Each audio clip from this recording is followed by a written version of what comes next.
Hello বন্ধুরা, good morning. এখন কিন্তু ঘড়িতে বেজে গেছে সকাল 9:30। তো আমরা কিন্তু রুম থেকে বেরিয়ে যাচ্ছি, কিছু খেতে হবে বাইরে গিয়ে। এখানকার খাবারে আমরা অভ্যস্ত নই, কেননা এখানের খাবার টোটালি আলাদা। তো একটা দোকানে গিয়ে আমরা দাঁড়িয়েছি যে এখানে কি খাওয়া যায়। দেখতে পাচ্ছ এখানে খাবার বানানো হচ্ছে। তো এখানকার দোসাগুলো এরকমই। তো ঠিক আছে, দেখো কিন্তু আমরা সকালবেলা চা খেয়ে অভ্যস্ত, যেহেতু এখানে কাকিমা কাকু ওরা আছে। আমার বর চা ছাড়া কিছুই বোঝে না, তো ওরা আগে চা খাবে। তো এসব খাবার সকালবেলা খেলে, আমরা যেহেতু এখানে ডক্টর দেখাতে এসেছি, সকালবেলা খেলে কিন্তু আমাদের ক্ষতি করবে, সেজন্য ওরা কেউই খেলো না। তো এদিকে কিন্তু আমরা ভেতরে ঢুকবো, এই চান্সে আমি একটু তুলে নিলাম যে এখানে কেমন করে বানানো হয়, একটু তুলে নিলাম, আমি ক্যামেরাবন্দি করে নিলাম তোমাদের সঙ্গে শেয়ার করব বলে। তো বন্ধুরা দেখো কি সুন্দর করে বানালো, আর জিনিসটা খুব সুন্দর হয়েছে দেখতে। তো দেখো আমরা কিন্তু ভেতরে এসে বসে গেছি, সবাই বসে আছি খাবারের জন্য।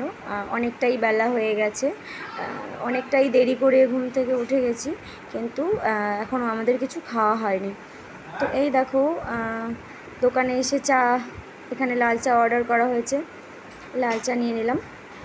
তার সঙ্গে এই তো এখানকার ভাষায় এটাকে কি বলে আমি ঠিক জানি না, আমাদের নারকেলের চাটনি দিয়েছে সাথে, তার সঙ্গে দিয়েছে ঝাল দিয়েছে, তার সঙ্গে চাটনি কি বলে ওটা আমি ঠিক বুঝতে পারছি না, পুদিনা পাতা দেওয়া। তো আমরা কিন্তু এগুলো খেয়ে অভ্যস্ত নই, আমার কিন্তু খুব একটা ভালো লাগছে না। আমার বর খেলো না, ওদিকে কাকু কাকিমা বসেছে, ওদেরকে দেখাতে পাচ্ছি না। তো এই খাবারটা নিয়ে আমরা একটু হাসাহাসি করছিলাম। দেখতে পাচ্ছ আমার কাছে ভালো লাগেনি, কিন্তু নেওয়া হয়ে গেছে যখন, একটু টেস্ট করাই যেতে পারে। তো দেখো বন্ধুরা, আমি কিন্তু খাওয়ার চেষ্টা করছি যে এখানকার মানুষ এগুলো কেমন করে খায় জানি না, ওরা খুবই ভালোভাবে খাচ্ছে সবাই, কিন্তু আমার ভালো লাগছে না। হয়তো বা আমার এটা খাওয়ার অভ্যেস নেই বলেই ভালো লাগছে না। তো এদিকে আর কেউই পছন্দ করছে না খেতে। এগুলোর কিন্তু বেশি দাম নয়, মাত্র 20 টাকা করে নিয়েছে, তার সঙ্গে দিয়েছে সস, ওই যে নারকেলের চাটনি। তো ঠিক আছে, আমাদের কিন্তু খাওয়া কমপ্লিট হয়ে গেছে। তো এবারে কিন্তু আমরা ফেরার পথে, দেখো বন্ধুরা খাওয়া দাওয়া হয়ে গেল সকালবেলার। তো আমি খালি স্নানটা করে এসেছিলাম, তো এই কদিন কিন্তু শরীর অনেকটাই খারাপ হয়ে গেছে। দেখো দুপুরের লাঞ্চ নিয়ে চলে এলাম। এদিকে কিন্তু আমার বর ভাতগুলো বেশ গরম ছিল, ছড়িয়ে ছড়িয়ে দিচ্ছিল। এই যে মেনুতে কিন্তু অনেক কিছু আছে, দেখতে পাচ্ছ। লাঞ্চ নিয়ে রেডি, এখন কিন্তু খাওয়া স্টার্ট করব। এখানকার খাবার কিন্তু টোটালি আলাদা বলতে, আমি কিন্তু সেরকম অনেক কিছু নিয়েছি। দেখতে পাচ্ছ এখানে ট্যাংরা মাছের ঝোল নেওয়া হয়েছে, অনেকগুলো ট্যাংরা মাছ। এক বাটি ট্যাংরা মাছই নিয়েছে 80 টাকা, মানে অতটুকু মাছের ঝোল নিয়েছে 80 টাকা। তো দেখো এইদিকে খাচ্ছে ওরা, যে কাকু কাকিমা আমাদের সঙ্গে আসছিল।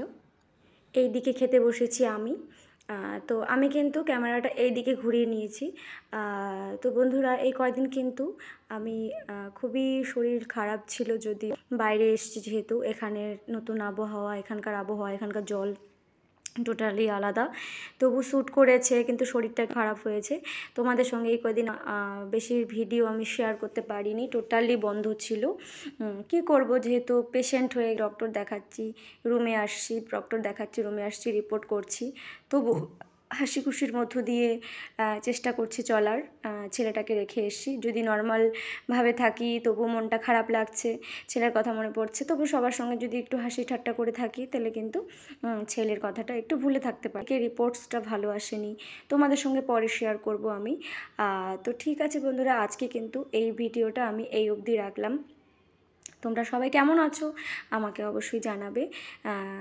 সবাইকে অনেক অনেক ভালোবাসা, টাটা, দেখা হবে পরের ব্লগে।